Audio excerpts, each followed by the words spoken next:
मैं डॉक्टर लक्ष्मी नारायण, प्रवक्ता इतिहास, राजकीय मॉडल संस्कृति वरिष्ठ माध्यमिक विद्यालय ततारपुर इसमुरार रेवाड़ी हरियाणा, आप सभी विद्यार्थियों के सफल व सुंदर भविष्य की कामना करता हूं।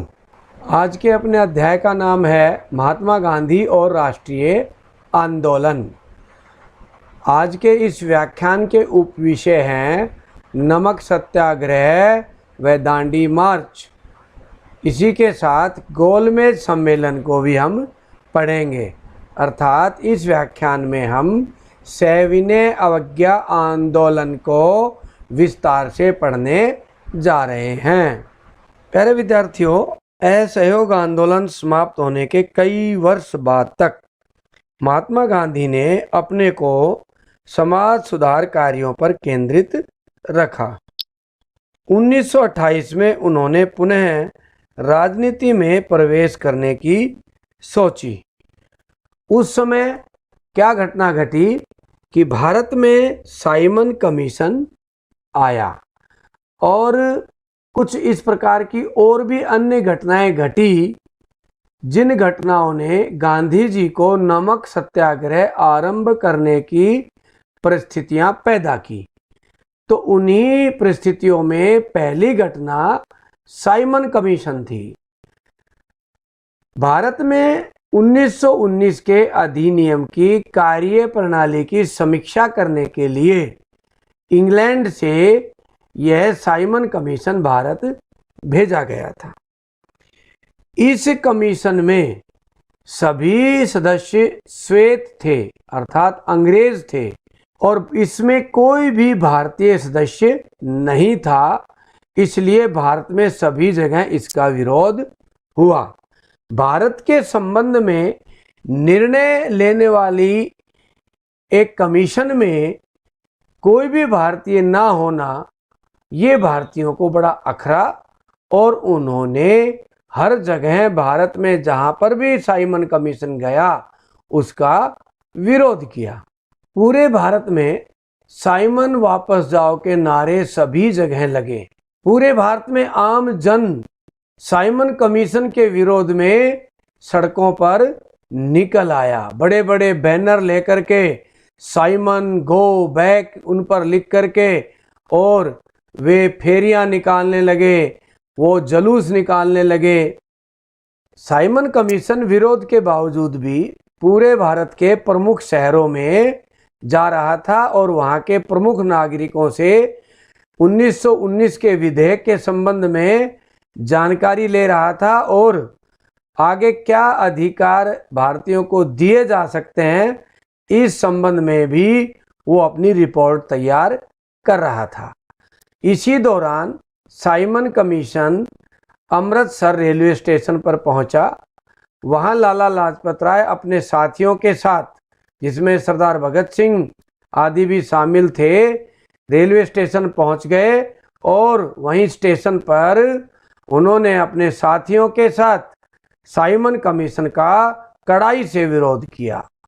साइमन कमीशन जब अमृतसर पहुंचा तो लाला लाजपत राय और उनके साथियों ने विरोध किया तो पुलिस ने उन पर लाठी चार्ज कर दिया, जिससे लाला लाजपत राय बुरी तरह से घायल हो गए और 17 नवंबर 1928 को लाला लाजपत राय का निधन हो गया, क्योंकि लाठियों की चोट उन पर बहुत गहरी पड़ी थी। आप चित्र में देख रहे हैं किस तरह से लाठियां बरसाई जा रही है, और उस समय के अखबार में जो खबर छपी थी वो भी आप सामने कटिंग एक अखबार की देख रहे हैं। इसी दौरान दूसरी घटना बारदौली के किसानों द्वारा सत्याग्रह की घटना है। सरदार पटेल ने किसानों का पूरा साथ दिया और आंदोलन चला रहे थे, सत्याग्रह पर बैठे थे। बारदौली सत्याग्रह को किसानों का पूरा समर्थन मिला, आम जन का पूरा समर्थन मिला। तो गांधी जी ने भी बारदौली सत्याग्रह को अपना आशीर्वाद दिया। अर्थात इन दो सत्याग्रहों में, साइमन कमीशन का विरोध और बारदौली सत्याग्रह में, गांधी जी ने स्वयं भाग न लेकर के पूरा आशीर्वाद इन दोनों आंदोलनों को दिया। 1929 में दिसंबर के अंत में कांग्रेस ने अपना वार्षिक अधिवेशन लाहौर शहर में किया। आजकल विद्यार्थियों लाहौर पाकिस्तान में पढ़ता है। यह अधिवेशन दो दृष्टियों से महत्वपूर्ण था। पहला, जवाहरलाल नेहरू का अध्यक्ष के रूप में चुनाव, जो युवा पीढ़ी को नेतृत्व की छड़ी सौंपने का प्रतीक था। यानी कि इस अधिवेशन की अध्यक्षता युवा नेता जवाहरलाल नेहरू कर रहे थे। और दूसरा, इस अधिवेशन में पूर्ण स्वराज अर्थात पूर्ण स्वतंत्रता की मांग की उद्घोषणा कर दी गई। अर्थात आज से भारत पूर्ण स्वतंत्र होगा, ऐसी उद्घोषणा लाहौर अधिवेशन में की गई। लाहौर अधिवेशन में पूर्ण स्वतंत्रता की घोषणा के बाद योजना तैयार की गई कि 26 जनवरी 1930 को स्वतंत्रता दिवस मनाया जाएगा। इसके लिए क्या योजना बनाई गई कि विभिन्न स्थानों पर राष्ट्रीय ध्वज फहराकर और देशभक्ति के गीत गाकर स्वतंत्रता दिवस मनाया गया। आप चित्र में वह ध्वज भी देख रहे हैं जो 26 जनवरी 1930 को जवाहरलाल नेहरू ने स्वतंत्रता दिवस मनाते हुए रावी नदी के किनारे फहराया था। स्वतंत्रता दिवस कैसे मनाया जाए, पूरे भारत में गांधी जी ने एक योजना बनाकर दी।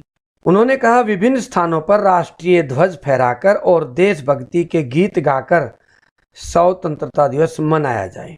गांधी जी ने स्वयं सुस्पष्ट निर्देश देकर बताया कि इस दिन को कैसे मनाया जाना चाहिए।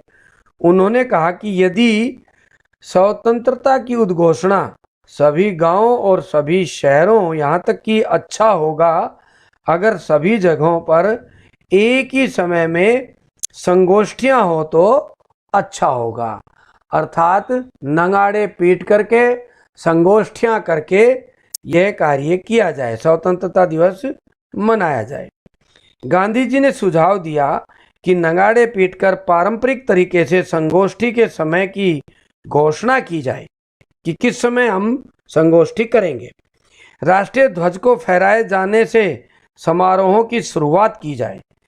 दिन का बाकी हिस्सा किसी रचनात्मक कार्य में, चाहे वह सूत कताई हो अथवा अछूतों की सेवा अथवा हिंदुओं व मुसलमानों का पुनर्मिलन अथवा निषिद्ध कार्य अथवा ये सभी एक साथ करने में व्यतीत होगा और यह असंभव नहीं है।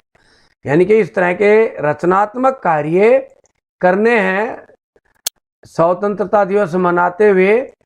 एक बार फिर नजर मारते हैं, सूत कताई करना यानी कि चरखा चलाना उस दिन, अछूतों की सेवा करना और हिंदू मुसलमानों में एकता का भाव पैदा हो ऐसे कार्यक्रम करना। स्वतंत्रता दिवस के इन कार्यक्रमों में भाग लेने वाले लोग दृढ़ता पूर्वक प्रतिज्ञा लेंगे। और विद्यार्थियों, प्रतिज्ञा क्या थी आप सामने स्क्रीन पर देख रहे हैं।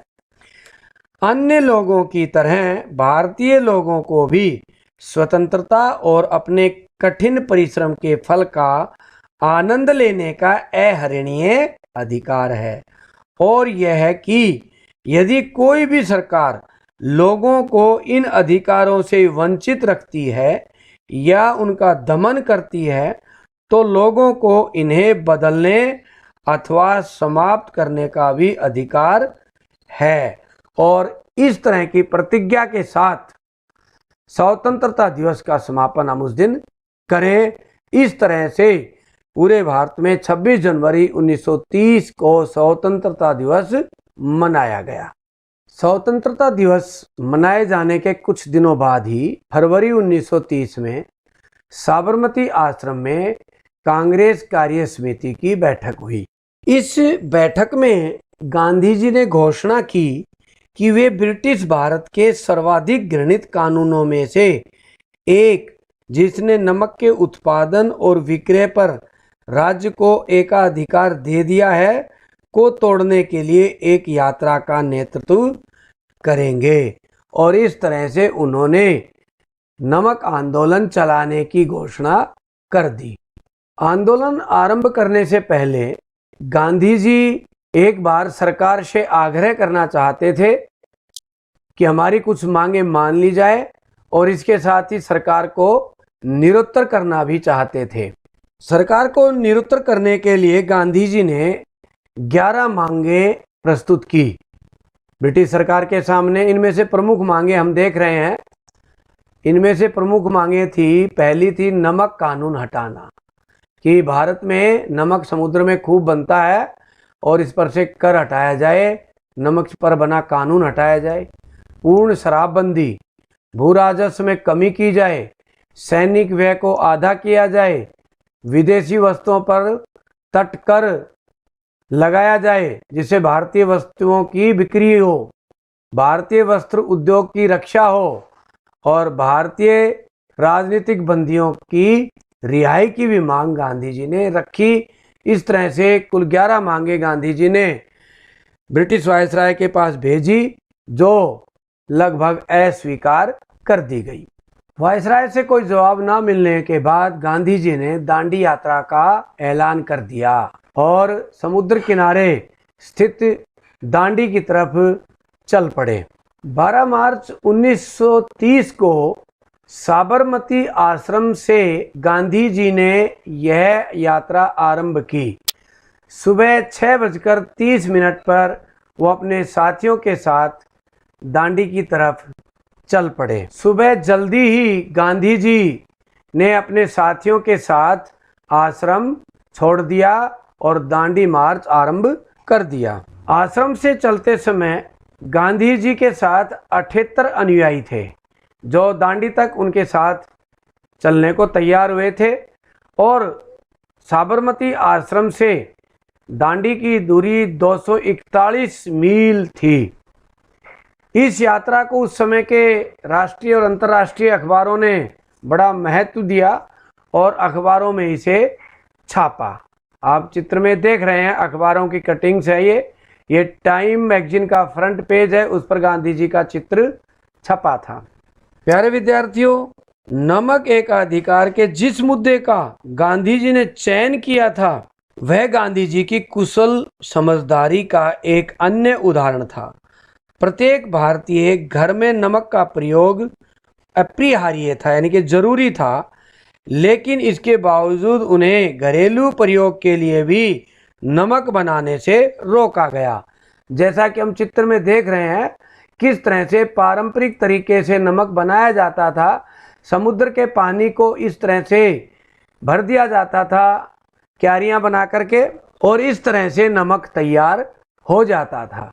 अर्थात बहुत सस्ते में भारत में फ्री में नमक तैयार होता था जिस पर अंग्रेजों ने टैक्स लगा दिया, क्योंकि नमक एक ऐसी आवश्यक चीज थी जो प्रत्येक घर में प्रयोग होती थी। इस तरह इस नमक को दुकानों पर ऊंचे दामों पर खरीदने के लिए भारतीयों को बाध्य किया गया। नमक पर राज्य का एकाधिपत्य बहुत अलोकप्रिय था। इसी को निशाना बनाते हुए गांधी जी अंग्रेजी शासन के खिलाफ व्यापक असंतोष को संगठित करने की सोच रहे थे कि इस असंतोष को अंग्रेजों के खिलाफ इकट्ठा किया जाए। यानी कि लोगों की जो नाराजगी नमक बनाने को लेकर थी और अन्य छोटी छोटी बातों को लेकर के थी, उसको संगठित करने की गांधी जी सोच रहे थे। अब विद्यार्थियों, प्रश्न उठता है कि गांधी जी ने नमक को ही सत्याग्रह के लिए क्यों चुना? ऐसा ये मुद्दा उनको क्यों लगा कि उन्होंने इसी को ही सत्याग्रह का मुद्दा बनाया? गांधी जी ने भली प्रकार समझ लिया था कि नमक प्रत्येक नागरिक की एक मूलभूत आवश्यकता है। इस नमक कानून से देश का प्रत्येक नागरिक प्रभावित हुआ है। इसके लिए उन्होंने यह आंदोलन चलाने की सोची। कुछ कारण देखते हैं जिसके कारण उन्होंने यह आंदोलन चलाया। पहला है, यह कानून भारत में सर्वाधिक घृणित कानून था। नमक बनाने व बेचने पर राज्य का एकाधिकार हो गया था, अर्थात नमक सरकार ही बनाएगी और सरकार ही बेचेगी। अब आम नागरिक समुद्र किनारे नमक नहीं बना सकता। दूसरा कारण, भारत में जनसाधारण इस कानून को घृणा की दृष्टि से देखने लगा था। नमक प्रत्येक घर की आवश्यकता था। समुद्र के पास रहने वालों को भी नमक बनाने पर प्रतिबंध लगा दिया गया था और उन्हें भी स्वयं ऊंचे दामों पर नमक खरीदना पड़ता था। इसलिए लोग सरकार से नाराज थे और गांधी जी के इस आंदोलन से जुड़ने को तैयार बैठे थे। तीसरा कारण, नमक जो प्राकृतिक रूप से तैयार होता था उस नमक पर ब्रिटिश सरकार ने 14 गुना तक कर लगा दिया गया। यदि सरकार नमक को लाभ पर नहीं बेच पाती थी, यदि उसको लगता कि हमें लाभ नहीं हो रहा है नमक बेचने पर और नमक अधिक मात्रा में है, तो नमक को सरकार नष्ट कर देती थी, नागरिकों को सस्ते दामों पर नहीं देती थी। राष्ट्र की इस संपत्ति को इस प्रकार नष्ट करना, देश का प्रत्येक नागरिक, गांव का आम नागरिक भी इस बात को समझ रहा था कि अंग्रेज क्या कर रहे हैं, किस तरह से देश की मूलभूत आवश्यकता को नष्ट कर रहे हैं, इसलिए उसमें असंतोष था। इस कानून ने लोगों को बहुमूल्य सुलभ ग्राम उद्योग से वंचित कर दिया था। समुद्र के नजदीक रहने वाले गांवों का मुख्य कमाई का साधन नमक बनाना ही था और सरकार ने जब वो साधन उनसे छीन लिया तो पूरे गांव के गांव बेरोजगार हो गए और उनमें बड़ा भारी असंतोष पैदा हो गया। इस तरह हम देखते हैं कि गांधी जी ने देखा कि आम भारतीय से जुड़ा मुद्दा नमक का ही मुद्दा है और यही मुद्दा अंग्रेजों के खिलाफ देश के प्रत्येक नागरिक को खड़ा कर सकता है, उसको उद्वेलित कर सकता है। इसलिए गांधी जी ने इस मुद्दे को चुना और दांडी के लिए चल पड़े थे। तो इस तरह से अधिकांश भारतीयों को गांधी जी की इस चुनौती का महत्व समझ में आ गया था, किंतु अंग्रेजी राज को नहीं समझ में आया। हालांकि गांधी जी ने अपनी नमक यात्रा की पूर्व सूचना वायसराय लॉर्ड इरविन को दे दी थी। जैसा कि हमने अभी देखा था कुछ देर पहले कि उन्होंने इरविन को 11 मांगे भेजी थी, परंतु उन्होंने अस्वीकार कर दी थी, कोई महत्व नहीं दिया था और ना ही इरविन इस नमक यात्रा के महत्व को उस समय समझ सके थे। परंतु गांधी जी ने 12 मार्च 1930 को अपनी दांडी यात्रा 78 नागरिकों के साथ शुरू की थी और दांडी तक कारवां जुड़ता चला गया। हजारों लोग गांधी जी के साथ चल पड़े थे और दांडी पहुंच गए। 5 अप्रैल को जाकर के वहां समुद्र का पानी इकट्ठा किया गया और घोषणा की गई, कल हम नमक कानून तोड़ेंगे। 6 अप्रैल को सुबह उठ करके गांधी जी ने नमक कानून तोड़ा और कानून की निगाह में वो अब अपराधी हो गए थे। आप विद्यार्थियों चित्र में देख रहे हैं, सत्याग्रही जमीन से नमक उठा करके और नमक कानून को तोड़ रहे हैं। दाईं तरफ देख रहे हैं, स्वयं गांधी जी भी नमक उठा रहे हैं जमीन से और नमक कानून तोड़ रहे हैं। तो इस तरह से अब वो ब्रिटिश सरकार की निगाहों में अपराधी हो गए थे और इस तरह 6 अप्रैल 1930 को गांधी जी ने दांडी में नमक बना करके नमक कानून तोड़ा। नमक कानून तोड़ने के बाद गांधी जी ने पूरे भारत में सविनय अवज्ञा आंदोलन चलाने का ऐलान कर दिया। इस आंदोलन को उसी तरह से चलाया गया जैसे असहयोग आंदोलन चलाया गया था। उसी तरह के क्रियाकलाप, उसी तरह के कार्यक्रम अपनाए गए जैसे कि असहयोग आंदोलन में चलाए गए थे। देश के विशाल भूभाग में किसानों ने दमनकारी औपनिवेशिक वन कानूनों का उल्लंघन किया, जिसके कारण वे और उनके मवेशी उन्हीं जंगलों में नहीं जा सकते थे जहां एक जमाने में वे बेरोक टोक घूमते थे। इसी तरह फैक्ट्री कामगार हड़ताल पर चले गए। वकीलों ने ब्रिटिश अदालतों का बहिष्कार कर दिया। विद्यार्थियों ने सरकारी शिक्षा संस्थानों में पढ़ने से इनकार कर दिया। अनेक कर्मचारियों ने सरकारी नौकरियां छोड़ दी और इस तरह गांधी जी के आह्वान ने तमाम भारतीय वर्गों को औपनिवेशिक शासन के विरुद्ध अपना असंतोष व्यक्त करने के लिए प्रेरित किया। वसना नामक गांव में गांधी जी ने ऊंची जाति वालों को संबोधित करते हुए कहा कि यदि आप स्वराज के हक में आवाज उठाते हैं तो आपको अछूतों की सेवा करनी पड़ेगी। सिर्फ नमक कर या अन्य करों के खत्म हो जाने से आपको स्वराज नहीं मिल जाएगा। स्वराज के लिए आपको अपनी उन गलतियों का प्रायश्चित करना होगा जो आपने अछूतों के साथ की है। अछूतों के साथ साथ गांधी जी ने स्वराज के लिए हिंदू, मुसलमान, पारसी और सिख सबको एकजुट होने का आह्वान किया। उन्होंने कहा कि स्वराज प्राप्त करना है तो हमें एकजुट होना पड़ेगा और ये सभी स्वराज की सीढ़ियां हैं। पुलिस के जासूसों ने अपनी रिपोर्टों में लिखा था कि गांधी जी की सभाओं में तमाम जातियों के औरत मर्द शामिल हो रहे हैं। उनका कहना था कि हजारों वॉलंटियर राष्ट्रवादी उद्देश्य के लिए सामने आ रहे हैं। उनमें से बहुत सारे ऐसे सरकारी अफसर थे जिन्होंने औपनिवेशिक शासन में अपने पदों से इस्तीफे दे दिए थे। सरकार को भेजी अपनी रिपोर्ट में जिला पुलिस सुपरिटेंडेंट ने लिखा था कि श्री गांधी शांत और निश्चित दिखाई दिए। वे जैसे जैसे आगे बढ़ रहे हैं उनकी ताकत बढ़ती जा रही है। इस तरह से गांधी जी ने हिंदू, मुसलमान, पारसी, सिख सबको एकजुट होने का आह्वान किया। साथ ही सभी को कहा कि हमें अछूतों के प्रति अपने भाव बदलने होंगे, हमें प्रायश्चित करना होगा, तभी हमें स्वराज मिल पाएगा।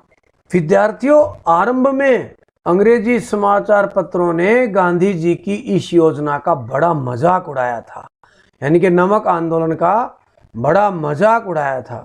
उसे बाल विहार की संज्ञा दी थी कि बच्चे घूमने गए हैं।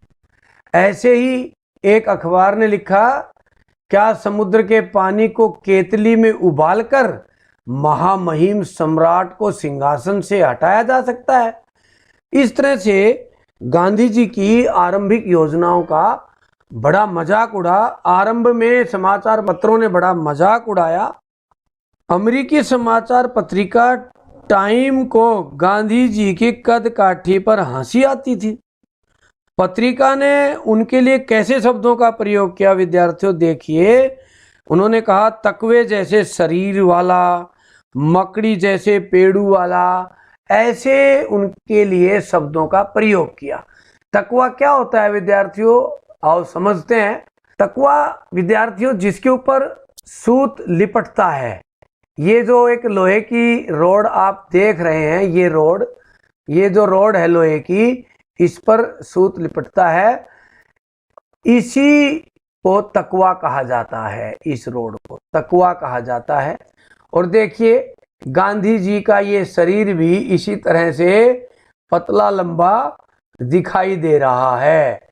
तो इस तरह से उन्होंने क्या कहा, तकवे जैसे शरीर वाला।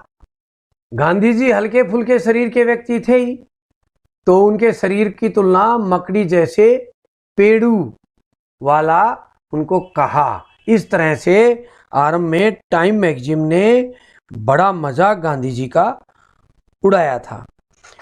इस यात्रा के बारे में अपनी पहली रिपोर्ट में ही टाइम ने नमक यात्रा के मंजिल तक पहुंचने में अपनी गहरी शंका व्यक्त कर दी थी कि वो पहुंच ही नहीं सकते। उसने दावा किया था कि दूसरे दिन पैदल चलने के बाद गांधी जी जमीन पर पसर गए थे, यानी कि थक गए थे, वो पहुंच नहीं सकते। पत्रिका को इस बात पर विश्वास नहीं था कि इस मरियल साधु के शरीर में और आगे जाने की ताकत बची है। लेकिन एक हफ्ते बाद इस टाइम पत्रिका का विचार बदल गया और उसने लिखा, most talked about man in the world, संसार में सबसे अधिक चर्चित व्यक्ति उसको कहा। पत्रिका ने लिखा, गहरे तौर पर सरकार को बेचैन कर दिया, यानी कि जो जन समर्थन मिल रहा था उसने ब्रिटिश सरकार को बेचैन कर दिया है।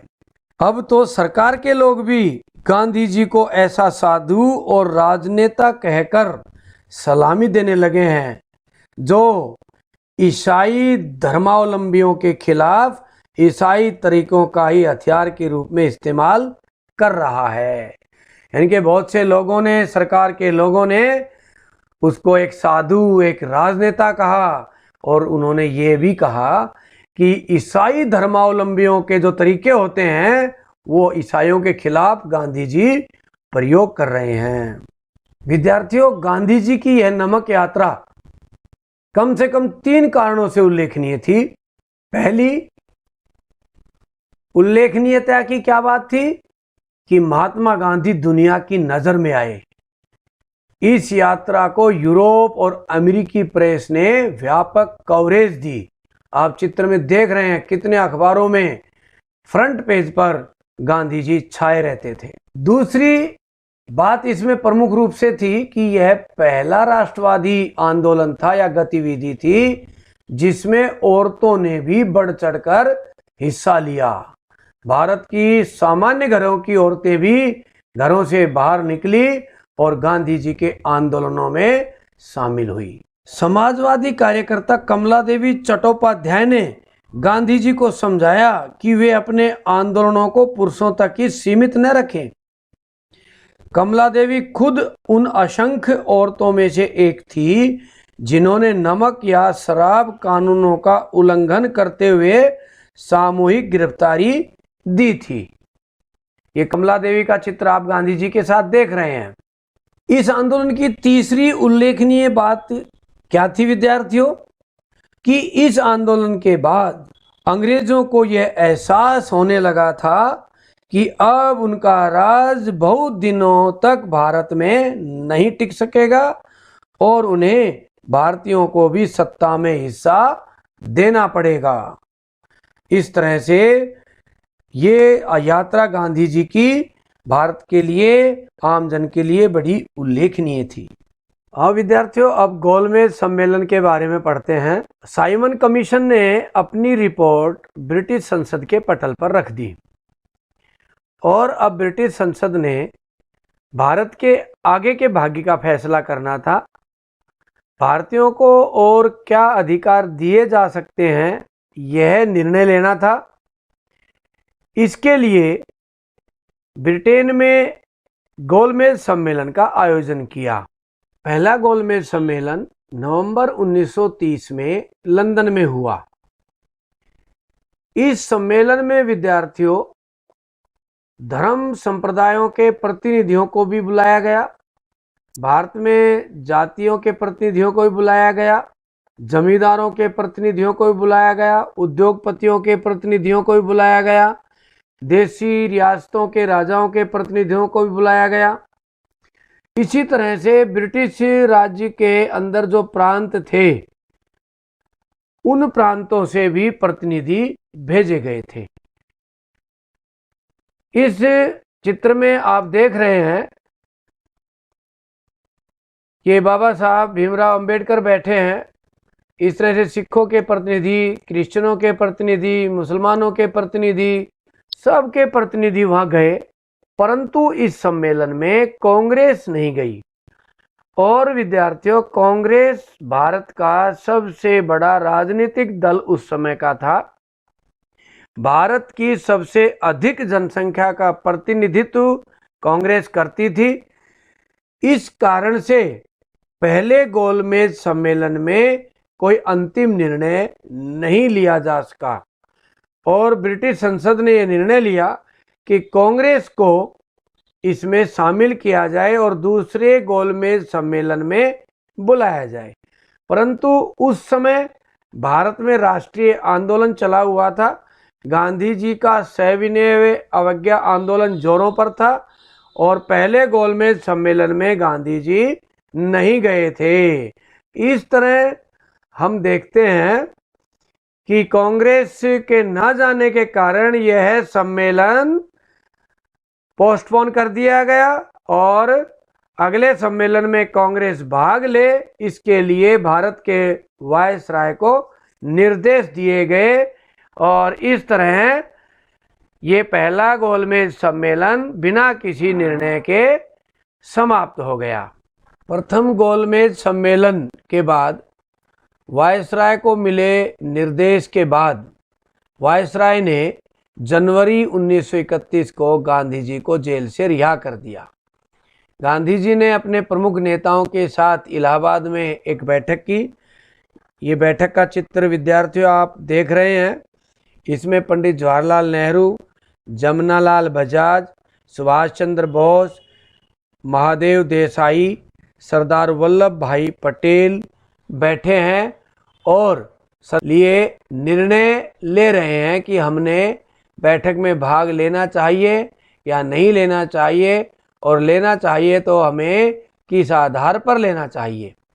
गांधी जी ने कांग्रेस के प्रमुख नेताओं के साथ इलाहाबाद में बैठक करने के बाद गांधी जी ने इरविन के साथ 5 मार्च 1931 को समझौता किया। उस समझौते की प्रमुख शर्तें हम विद्यार्थी देख रहे हैं। पहली शर्त थी कि गांधी जी सविनय अवज्ञा आंदोलन को वापस ले लेंगे, बंद कर देंगे। दूसरी शर्त, कांग्रेस पुलिस ज्यादतियों की मांग नहीं करेगी, यानी कि अंग्रेज पुलिस ने कांग्रेस के आंदोलन के दौरान जो अत्याचार किए थे उनकी जांच की मांग नहीं करेगी। उन हिंसात्मक कार्य करने वाले अपराधियों को जिन पर अपराध सिद्ध हो चुका है को छोड़कर अन्य राजनीतिक बंदियों को छोड़ दिया जाएगा। ये तीसरी शर्त थी। परंतु इस शर्त के अनुसार सरदार भगत सिंह को फांसी हो गई। यदि गांधी जी उस समय चाहते तो उस समय ब्रिटिश सरकार मजबूर थी और गांधी जी ये शर्त रख सकते थे कि हिंसक या अहिंसक कैसे भी कार्य में जो शामिल है उनको सबको छोड़ा जाएगा। चौथी जो मांग थी, तटीय इलाकों में नमक बनाने की अनुमति दी गई कि तट के आसपास, समुद्र के आसपास के लोग नमक बना सकते हैं और प्रयोग कर सकते हैं। कांग्रेस दूसरे गोलमेज सम्मेलन में भाग लेगी। इस तरह से इन शर्तों के बाद कांग्रेस ने गोलमेज सम्मेलन में जाना स्वीकार कर लिया। गांधी इरविन समझौते को उस समय अखबारों में भी खूब जगह मिली। आप देख रहे हैं, India's peace assured by compromise, viceroy and Gandhi reach agreement on major points of dispute, civil disobedience to seize at once, Congress cancelled demand for police inquiry, salt making permitted on cost। ये आप अखबार में देख रहे हैं। और इस तरह से गांधी जी गोलमेज सम्मेलन में जाने को तैयार हुए। परंतु विद्यार्थियों, उस समय रेडिकल राष्ट्रवादियों ने इस समझौते की आलोचना की, क्योंकि गांधी जी वायसराय से भारतीयों के लिए राजनीतिक स्वतंत्रता का आश्वासन हासिल नहीं कर पाए थे। अर्थात इस समझौते में स्वराज की कोई बात नहीं की गई थी। गांधी जी को इस संभावित लक्ष्य की प्राप्ति के लिए केवल वार्ताओं का ही आश्वासन मिला था। गांधी जी दूसरे गोलमेज सम्मेलन के लिए प्रस्थान कर गए। आप चित्र में देख रहे हैं, गांधी जी गोलमेज सम्मेलन में जा रहे हैं। यह दूसरा चित्र, गांधी जी ब्रिटेन के लंदन शहर में पहुंच गए, जहां उनका स्वागत किया जा रहा है कुछ अधिकारियों के द्वारा। इस तरह 1931 के अंत में लंदन में हुए दूसरे गोलमेज सम्मेलन में गांधी जी पहुंच गए। गांधी जी कांग्रेस का नेतृत्व कर रहे थे। गांधी जी का कहना था कि उनकी पार्टी पूरे भारत का प्रतिनिधित्व करती है। इस दावे को 3 पार्टियों ने चुनौती दी। मुस्लिम लीग का कहना था कि वह मुस्लिम अल्पसंख्यकों के हित में काम करती है, यानी कि मुस्लिम लीग ने इस बात को चैलेंज किया। दूसरी, राज्य रजवाड़ों का दावा था कि कांग्रेस का उनके नियंत्रण वाले भूभाग पर कोई अधिकार नहीं है, यानी कि कांग्रेस का जो अस्तित्व है वो ब्रिटिश प्रांतों में ही है, राज रजवाड़ों में कांग्रेस का कोई प्रभाव नहीं है। तीसरी चुनौती तेज तर्रार वकील और विचारक BR अम्बेडकर की तरफ से थी, जिनका कहना था कि गांधी जी और कांग्रेस पार्टी निचली जातियों का प्रतिनिधित्व नहीं करती।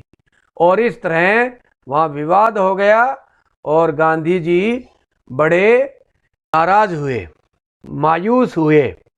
पृथक निर्वाचिका के बारे में समस्या वहाँ खड़ी हो गई। अंबेडकर ने कहा गांधी जी और कांग्रेस पार्टी निचली जातियों का प्रतिनिधित्व नहीं करती, और उन्होंने वहाँ दमित वर्गों के लिए अलग से प्रतिनिधित्व मांगा और उनके लिए अलग से चुनाव क्षेत्र निश्चित करने की बात कही, परंतु गांधी जी ने इसको नकार दिया। उन्होंने कहा कि ऐसा करने से अस्पृश्यों के लिए पृथक निर्वाचिका का प्रावधान करने से उनकी दास्ता स्थायी रूप ले लेगी। क्या आप चाहते हैं कि अस्पृश्य हमेशा अस्पृश्य ही बने रहे? पृथक निर्वाचिका से उनके प्रति कलंक का यह भाव और मजबूत हो जाएगा। जरूरत इस बात की है कि अस्पृश्यता का विनाश किया जाए। और इस तरह से गांधी जी ने अंबेडकर के विचार का वहाँ विरोध किया और विवाद के कारण वो गोलमेज सम्मेलन से आ गए। इस तरह दूसरे गोलमेज सम्मेलन में गांधी जी का जाना, कोई ठोस निर्णय पर वहाँ की सरकार नहीं पहुँच पाई और गांधी जी भी बिना किसी नतीजे के खाली हाथ लौट आए। वहाँ का माहौल देख करके वो बड़े मायूस हुए थे। दूसरे गोलमेज सम्मेलन में गांधी जी खाली हाथ लौट आए और उन्होंने 29 दिसंबर 1931 को कार्य समिति की बैठक में सविनय अवज्ञा आंदोलन फिर से शुरू करने का निर्णय लिया और आरंभ करने का ऐलान भी कर दिया। आंदोलन शुरू होने के बाद सरकार ने दमनकारी नीति अपनाई। हजारों भारतीयों को गिरफ्तार कर लिया गया, पुलिस के अत्याचार आरंभ हो गए और इस तरह हर जगह पुलिस द्वारा आंदोलनकारियों को गिरफ्तार किया जाने लगा, दबाया जाने लगा। गांधी जी को भी गिरफ्तार कर लिया गया और उन्हें पूना जेल भेज दिया गया। गांधी जी के जेल जाने के बाद आंदोलन धीमा पड़ गया और इसीलिए मई 1934 में अखिल भारतीय कांग्रेस समिति ने आंदोलन वापस ले लिया। एक नज़र आंदोलन के महत्व पर डालते हैं। इस आंदोलन से राष्ट्रीय आंदोलन मजबूत हुआ, लोगों में देशभक्ति की भावना पैदा हुई और राजनीतिक चेतना आई। अंग्रेजी सरकार को यह एहसास होने लगा कि अब वे ज़्यादा दिन भारत में नहीं टिक सकते। इस आंदोलन का एक महत्व यह भी था कि आम जन को अहिंसा का महत्व समझ में आया और हिंसा का साहस के साथ सामना करने लगे। यह पहला आंदोलन था जिसमें महिलाओं ने घरों से बाहर निकलकर आंदोलन में बढ़ चढ़कर भाग लिया। यह भी इस आंदोलन का एक महत्व था। इस आंदोलन का एक महत्व यह भी था कि गांधी जी इंटरनेशनल लीडर बन गए। अंतर्राष्ट्रीय समाचारों ने सत्याग्रह को कवरेज दी और जिससे गांधी जी दुनिया की नज़र में एक बड़े नेता के रूप में उभरे।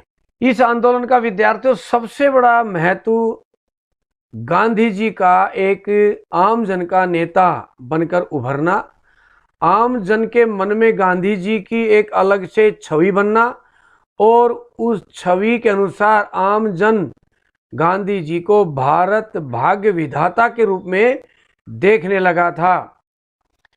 तो इसी के साथ विद्यार्थियों आज का व्याख्यान यहीं समाप्त होता है। अब विद्यार्थियों इस व्याख्यान से संबंधित कुछ अभ्यास के प्रश्न। साइमन कमीशन क्यों आया था? वह भारतीयों ने इसका विरोध क्यों किया? कांग्रेस के लाहौर अधिवेशन की क्या विशेषता है? गांधी इरविन समझौते के मुख्य बिंदु लिखें। गोलमेज सम्मेलन में हुई वार्ता से कोई नतीजा क्यों नहीं निकल पाया? पृथक निर्वाचिका की क्या समस्या थी, कैसे हल हुई? नमक कानून स्वतंत्रता संघर्ष का महत्वपूर्ण मुद्दा क्यों बन गया था? और एक बड़ा प्रश्न आपने लिखना है विद्यार्थियों, सविनय अवज्ञा आंदोलन का विस्तार से वर्णन करें। आप सभी का बहुत बहुत धन्यवाद।